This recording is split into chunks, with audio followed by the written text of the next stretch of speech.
God's will is that you prosper. That's his will. Now, the fact that you done made some adverse decisions to stop your prosperity train from happening, don't dump that on him. God comes to give you life and give you life more abundantly. God got a great life for you, man, but you got to want something. You got to want it, you got to write it down. Most people don't have what they want in life because it ain't written down nowhere. You must write the vision and make it plain so that he who reads it will run to it. And even though it tarry, that means take a long time. Wait for it, for surely it will come at an appointed time. Say no philosophy. It's a fact. What you waiting on? Write it down. Put some faith on it. And then get ready to go to work. Sit up and you can believe in God all you want, but if you don't work, man, it ain't gonna happen. Because he told you that, though. He said faith without works is dead. I'm just asking you, man, to try something new. If you've tried everything, it ain't worked for you. I'm just asking you, just try writing it down. Just try writing it down. After you write it down, I want you to put some faith on it. When you put some faith on it, I want you to work for it. I want you to believe in your heart that you will have it. Now, you might not want this life. You might not want what it takes to get here. But if you want this life, you got to put in your work. You got to put it in. You got to stay prayerful. You got to never give up. You got to talk to God every day. Now, if that ain't what you want to do, then good luck. You keep doing what you've been doing, you're going to keep getting what you've been getting. I would try something else if I was y'all. I don't know what that dream is that you have. I don't care how far-fetched it might appear to be. I don't care how disappointing it might have been as you've been working toward that dream. But here's what I know. That dream that you're holding in your mind, that it's possible. That in the process of working on your dreams, you are going to incur a lot of disappointment, a lot of failure, a lot of pain, a lot of setbacks, a lot of defeats. But in the process of doing that, you will discover some things about yourself that you don't know right now. What you will realize is that you have greatness within you. What you'll realize is that you're more powerful than you can ever begin to imagine. What you will realize is that you're greater than your circumstances, that you don't have to go through life being a victim. Someone's opinion of you does not have to become your reality. Disciplines work miracles. And here's the first piece that works miracles. Number one, do what you can. Do not let neglect grab you by the throat. Don't let neglect stall you on your path toward prosperity and health, being able to become powerful, influential, rich beyond wildest imagination. Don't neglect what you can do.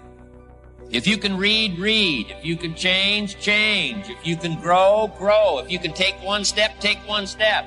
Do not neglect to do whatever you can do at the moment. Of course, you can't run a multi-billion-dollar business today. Mark couldn't either 10 years ago. Mark couldn't either 5 years ago. But I'm telling you, today he can do it because step by step, year by year, he took on what he could do. He didn't neglect it. He did the meetings he could do. He made the calls he could make. He read the books he could read. He took the classes he could take. And step by step, he got himself ready. You've just got to make a serious study of how others are influencing you, both negatively and positively.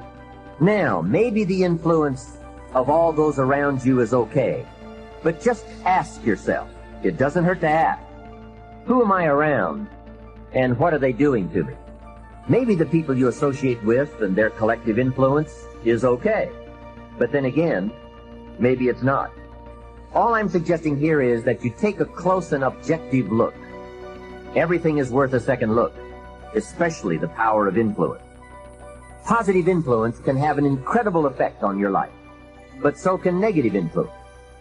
Both will take you somewhere, but only one will take you in the direction you truly wish to go. It's so easy just to dismiss the things that influence our lives. The man says, I live here, but I don't think it matters. I'm around these people, but I don't think it hurts. I would take another look at that. I've got a good phrase for you. Everything matters. Now sure, some things matter more than others, but everything matters. Everything weighs something. So you've got to keep checking to find out whether associations are tipping the scales toward the positive or toward the negative. It doesn't hurt to look, right? Ignorance is never the best policy. Finding out is the best policy. Remember, part of the purpose of this program is to get us to say, the days of kidding myself are over.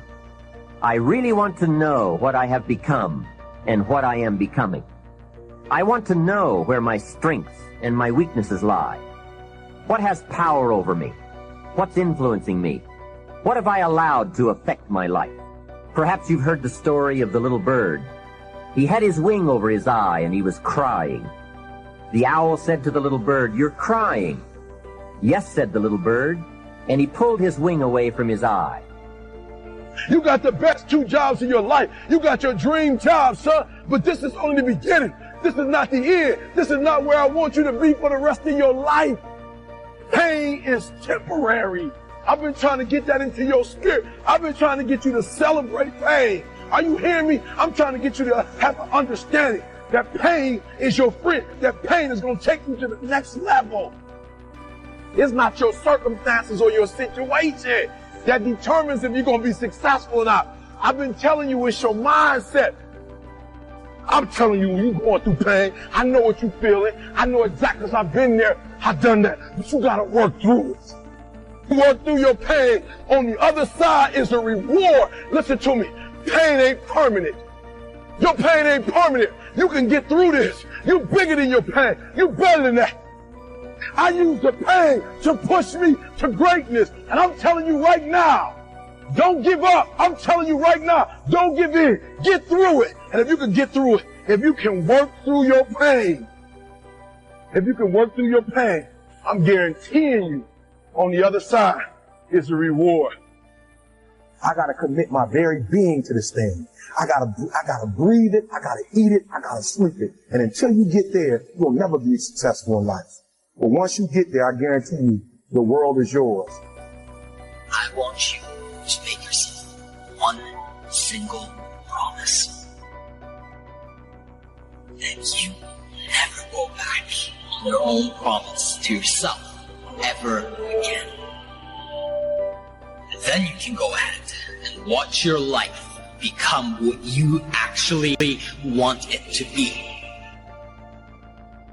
Pick up your damn suffering and bear it. Try to be a good person so you don't make it worse. Get yourself together. Transcend your suffering. See if you can be some kind of hero. Make the suffering in the world less. Why pay the price? Why work this hard? Why go this far? Work on your list of whys. If the why is powerful, the how is easy. To live a life in alignment. And what that means is that you live a life where what you think, what you say, and what you do are aligned with your truest self. And what I mean by your truest self is the self that was not given to you by your parents, or by your education, or by media or movies, or not the self that you've created to function in the world. Each and every one of you, at some point in your life, you are going to hit rock bottom. The question isn't, will you hit rock bottom? The question is, what are you going to do with yourself when it happens? Many people start, but few endure. It's not interesting whether or not you guys have a dream. I don't care if you have a dream. I am so uninterested in empty dreamers, I can't see straight. What I care about, do you have the fortitude to fail? And what do you learn from that failure? Do you get back up? Do you keep going? Do you force yourself to recognize that this is a question of adaptation? You simply have not done to yourself what you need to do in order to be good enough to succeed. Everyone feels at times that we're our biggest bully, because we will always have someone saying something negative, but it's when we walk away, do we believe it? Do we let those voices echo in our mind when no one's watching? And that's when I realized I'm either my biggest encourager or my biggest discourager. And that's where attitude comes in. You know, you have people in your life where they'll keep on beating you down, but if you keep on coming back up, they won't keep you down. It really is that simple. Once you accept that the thing that separates you from the rest of the animal kingdom is an unimaginable ability to become.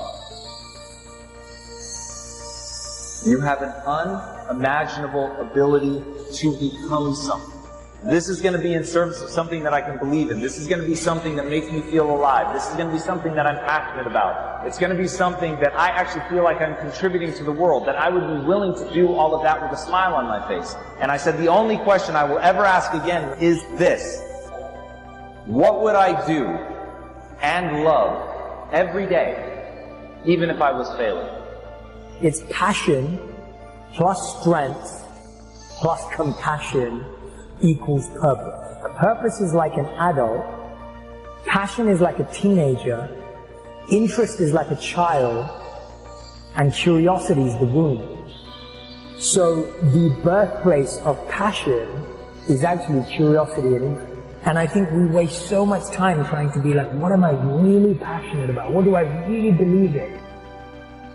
But the thing you can start with right now is the simplest form of, what am I curious about? People who can unchain themselves of the past are the most happiest. And those people who actually intentionally practice an attitude of gratitude. We must understand the crux of every cloud or funk or curveball or depression or whatever you want to call it. It comes back to, who am I? Why am I here? Your value is not determined on your past. Your future is up to you today. You loving yourself, embracing yourself, not judging yourself, being able to forgive. It's not to say that everything's possible, it's not to say that everything's smooth. No, we all go through ups and downs. But I needed to get out of my way to reach my full potential. I think the two things that we're all working towards is a sense of peace and a sense of purpose. Peace is for yourself and purpose is for the world. And I think we all exist in both places. And I think where we go wrong is that we try to live life in an either-or. Actually embracing polarities. It's actually about doing a dance and knowing which way to go at the right time. So I believe as much in strategy as I do in sincerity. And I believe in much as generosity as I do in generating value for myself. And I believe as much in giving as I do in growing.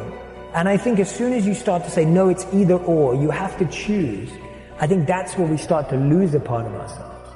Because loneliness is not about a lack of company. It is the inner sense of disconnection with everything around you. You are disconnected with everything around you because you are engrossed with yourself. Suffering exists only when you're obsessing about yourself. If there's no obsession within oneself, then there's no suffering. I really believe that you have to seek the love and the beauty that you want in what you have now. Because that way you're training yourself to extract meaning right now. Your life's challenges, the rejections, the failures. My whole life, people have been telling me to be realistic. Is that a real job? Are you being realistic? Listen, realists don't start computer companies. Realists don't fight for equal rights in a time where discrimination is the norm. Realists don't get cut from their high school varsity team and go on to become the best basketball player in the world, ever. Realists don't do that. Crazy do. And you gotta be a little crazy if you want to be successful. So don't ever tell me to be realistic. I refuse to accept the reality I was given. I'd much rather create my own. You want to make your dream come true, you got to stay focused. Some people rather get even than get ahead. Stay focused on where you want to go. I just kept on doing what I was supposed to do. You've got to be willing to stay focused, to be creative, to be relentless, because things are going to happen to you when you're working on your dream. Success is not a straight line. It's crooked. It's down in a valley. It's back up over a mountain. Failure is not the end all.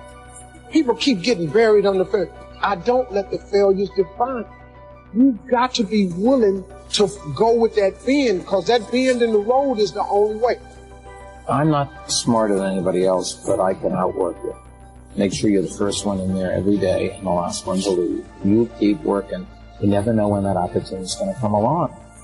If you think they're not going to close the door on you and say no a million times, don't get started. But every time they close the door, I just get excited. Why? Because I am not a no. I'm one yes away.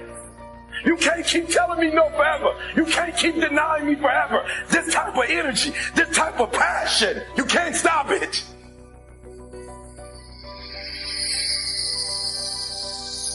People who win work the hardest because they love what they do. They put in the hours and the hours and the hours and the hours for days and days and days and weeks and weeks and weeks and months and months and months because they love it. Because it's not work for them. The only way you're going to be willing to put in the work that is necessary to win, to be the best in your industry, the only way you're going to put in that amount of work is because you love what you do. And if you don't, you're going to lose. Because there's going to be somebody who will love it, who loves it more than you, and will crush you. Stop being driven by reward. Stop being driven by outcome. Stop being driven by, if I get this, I'm going to do this. Just work. And if you don't get what you thought you were going to get, show up and still go to work. Because along the process, what's more important? What you acquire or who you become? And a lot of people think what they acquire is the thing that makes them who they are. No, it's who you become in the process of chasing what you want to acquire. Jot these phrases down as I close. Number one, the greatest value in life is not a bank account. The greatest value in life is not a car, a home to live in. The greatest value in life is this. Make a note. Living a good life. In the midst of all of our achieving and recruiting and building and growing, helping other people, being a part of society and the country and the world, being all of this stuff, here's what you must figure out all of your life, how to continually live a good life. So let me give you my short list. I'll cover the long list the next time I see you. Here's the short list on a good life. Number one, productivity. If you don't produce, you won't be happy. Here's number two, good friends. The greatest support system in the world is good friends. You got to work on it. Don't be careless here. Friends are those wonderful people who know all about you and still like you. Here's next, spirituality. I'm not asking you to be a believer. I am a believer that humans are more than an advanced form of the animal. I'm a believer that we're a special creation. I don't ask you to be a believer, but here's what I do ask. If you are a believer, here's what you must do. Study, practice, and teach. Whatever's valuable to you, study, practice, and teach. Repeat it after me now. Again, study, practice, and teach. Here's why. It builds the foundation that builds the country, that builds the nation, that helps us to compete among the nations of the world in the 21st century. This is one of those subjects, to study, practice. Next, my parent taught, don't miss it. Don't miss the game. Don't miss the performance. Don't miss the show, the movie. Don't miss the word. We're all inspired by the word. Elton John says she lived her life like a candle in the wind, never knowing to cling to the rains. You can't miss those lyrics. You can't miss the music. You can't miss the song that nourishes. You can't describe how brief and fragile life is much better. George Harrison, one of the Beatles, sings, if not for you, the winter would hold no spring. Couldn't hear a robin sing. I just wouldn't have a clue. Not for you. I've got to remember the words that reflect the experience. Barbra Streisand sings, it used to be so natural to talk about forever, but used to be's don't count anymore. They just lay on the floor until we sweep them away. You don't sing me love songs, you don't say you need me, and you don't bring me flowers. Illustrative of all of our experience. Winston Churchill said the truth is incontrovertible. Malice may attack it and hatred may deride it, but in the end, there. You've got to use that. Feast on someone else's time. Because see, you could stay up all night and not think of it. I'm asking you to do your research. I'm asking you, don't miss anything. Don't miss the play. When my father was 93, just before he died, if you would have called him at 10:30, 11 o'clock at night, he wouldn't be home. He's at the rodeo, and he's watching the kids play softball. He's at church. He's watching the concert somewhere. Every night, my parents taught me that. Don't miss anything. Even the little small things, don't miss. The big things, don't miss. Don't miss, don't miss. It's part of living a good life. Here's why. Jot this phrase down. It'll serve you well forever. If you live well, you will earn well. If you live well, it'll show up in the texture of your voice. If you live well, it'll show up in your face. If you live well, it'll show up in the magnetism of your personality. If you live well. So don't miss the nourishment of all the things around you that could help you live a good life. Next is the inner circle. Take care of them, they'll take care of you. Inspire them, they will inspire you. Nothing more valuable than the inner circle. That's where the power to conquer the world comes from, the inner circle. If a father walks out of the house and he can still all day long feel his daughter's kiss on his face, he's a powerful man. Nourishment of the inner circle is so incredible. If a husband walks out of the house and all day long he feels the imprint of his wife's arms around his body, he's invincible. Who can touch you? One person caring for another, the old prophet said, is the greatest. There's many virtues and values, but the greatest is love. One person caring for another. Better to live in a tent with someone you love than to live in a mansion by yourself. People caring for people. And especially that inner circle where the power is so magnificent that if you draw from it, if you nourish it, and then it nourishes you. Now here's my last comment. Ask for God's help. We could all use a little help. But my whole seminar was what you can do. So we do play a part. So make this the last note now. We have a chance as human beings to participate in the miracle process. We have a chance as human beings to participate in the miracle process. And you can go do that every day as often as you wish. Changing somebody's life, rescuing somebody from oblivion, building an organization second to none so that your name will appear in many people's history. And that's why I came today. So that by chance, I don't need the money. Not why I'm here. I take the money, but I don't need the money. But here's why I'm here. By chance, perhaps, if I've come along at the right time, I don't know what time this is for you, but if I've come along at the right time, just maybe, a week from now, a month from now, a year from now, 5 years from now, you might say, Jim Rohn came by and gave us a little piece of information that started me down the road. Here's what's happened to me. And my name might appear. Now here's the drama as we finish. How many of you have my name in your notes? Here's the part of the drama. I go with you. When we all leave here and the lights are out and the place is dark, I go with you because you've taken my notes and hopefully some of the spirit, some of the stuff I had, besides just enough. So I go with all of you. But here's the big drama. All of you go with me. See, that's so unbelievable. So as I leave here, I promise not to leave you behind. I will take you with me in my thoughts.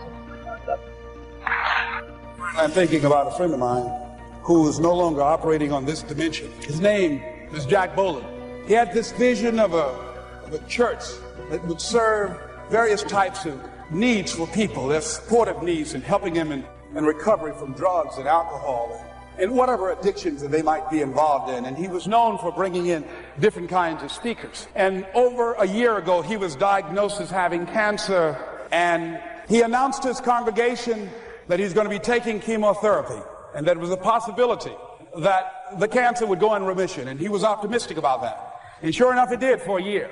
And one of the things Jack always talked about is that he wanted to have his funeral while he lived. And so he invited a few friends, Wayne Dyer and myself and a few other speakers. He didn't tell us why we were there, but once we gathered there, the church, they told us in the room that Jack is going to announce to the congregation, he's bringing his doctor up. The doctor is going to say that we felt we could keep it in remission. It's out of remission, and he doesn't have much time left. And whatever words you want to say to Jack that you would say if he had made his transition, speak those words now. Well, we were shocked and we were somewhat stunned until Jack got there. They brought him in a wheelchair, and boy, was he courageous, and he had a strong smile, and they helped him up the steps, and he sat behind the podium. And each of us got up and we said a few things about Jack and the impact that he made on our lives. And he said, the doctor, after announcing that Jack didn't have long, he says, Doctor, he said, I accept what you say, but it's possible that does not have to be the case. But if it is, I will enjoy life to the very last breath I take, even the chemotherapy. I will enjoy that. And Jack did, ladies and gentlemen. And when they said that all of his vital organs were failing, they called his family and his close church staff to the hospital and said he's dying. And so they came and they all gathered in the room. And Jack at that time was unconscious. And he gained consciousness. And he looked at them and he said, well, what strength he had, he said, I want to thank you all for being here. You've been a great staff to me. He looked at his sons, his daughter, he said, you've been a great family. He said, don't feel sorry for me. He said, I'm ready to go. I'm looking forward to the next adventure. And he sat there for a little while, laid there, and he closed his eyes. And he lost consciousness. About an hour and a half later, he opened his eyes and he looked at them. He said, this is embarrassing. I'm not dead yet. They were laughing through their tears. I said, Jack, you are a character. He said, hey, I hate giving up this kind of control. So they predicted that Jack would die at the end of February. And then on the 2nd, they said, he won't see the light of day. He will be dead by morning. Ladies and gentlemen, Jack died on March 4th. And we believe that even in his dying, Jack sent his congregation a message that I want to give to you with his permission. March 4th is the day he died, and we believe Jack was saying, March 4th. So I say, as you look into the future, while other people are giving up, feeling like victims, feeling powerless, becoming negative, turning on each other rather than to each other, feeling that they can't make it, be ye not conformed to this world, but be ye transformed by the renewing of your mind with the mindset of that it's possible that we can save this generation. It's possible that we can create new industries, a new economy. It's possible that I can find a new profession, a new job. It's possible I can create a new life. And it's necessary that I become actively involved in becoming a positive force in my life and on the planet. And it's me, yes, it's you. It's all of us pulling together, working together to create this brand new future. And it's going to be hard. Easy is not an option. But if it's hard, we will do it hard. Whatever is required to snatch victory from the jaws of defeat. And it's worth it. Yes, it's worth whatever we have to do. And once we know that, it is done. It is done. It is done. I say to you, whatever your dreams are, whatever you want to do, in the spirit of Jack, March 4th. This is Mrs. Mamie Brown's baby boy, Leslie Calvin Brown, saying, it's been a plum-pleasing pleasure as well as a privilege. Thank y'all here.